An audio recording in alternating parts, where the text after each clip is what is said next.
نحمدہ و نصلی علی رسولہ الکریم۔ ایک ساتھی نے لکھا ہے کہ یہ عورت جو خانہ کعبے میں گئی ہے، ان کو کعبہ نظر نہیں آیا، تو اس کی کیا وجوہات ہو سکتی ہے؟ یہ لوگوں نے پتہ نہیں موبائلوں پہ، فیس بکوں پہ اس کے بارے میں کیا کیا کہا کہ اس عورت سے کون سی گناہ ہوئی تھی کہ یہاں پر ان کو کعبہ نظر نہ آیا۔ تو دیکھو، میں آپ کو ایک بات بتاؤں، بڑے بڑے گنہگار اور بڑے بڑے قاتل اور زانی اور بڑے بڑے شرابی لوگ، بہت بڑے گناہ کرنے والے بیت اللہ میں آتے ہیں، ان میں سے تو کوئی ایسا نہیں ہوا جن کو بیت اللہ نظر نہ آیا۔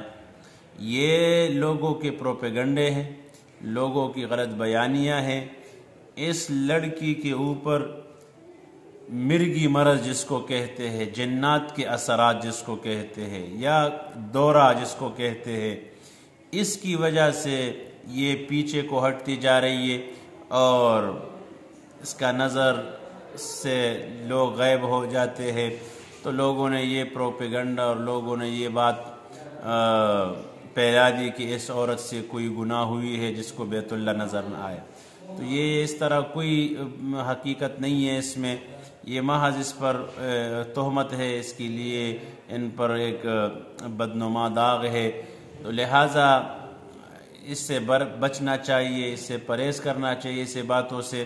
یہ تو عام حالت میں بھی ہم دیکھتے ہیں، جب ایک آدمی پر مرگی یا دورہ آ جاتا ہے یا جنات کا اثر ہوتا ہے تو وہ غلط بولتے بھی ہے، وہ بھاگتا ہے، وہ دوڑتا ہے، وہ اپنے اوپر وہ اپنے کپڑے پاڑتے ہیں، بہت سے عجیب حرکات کرتے ہیں۔ تو لہٰذا اس میں کچھ حقیقت نہیں ہے، لہٰذا ان باتوں سے بچنا چاہیے۔ اور حدیث میں آتا ہے، لوگوں کے لیے جھوٹے ہونے کے لیے یہ کافی ہے کہ وہ سنی سنائی باتیں کرے، تو لہٰذا اس سے بچنا چاہیے۔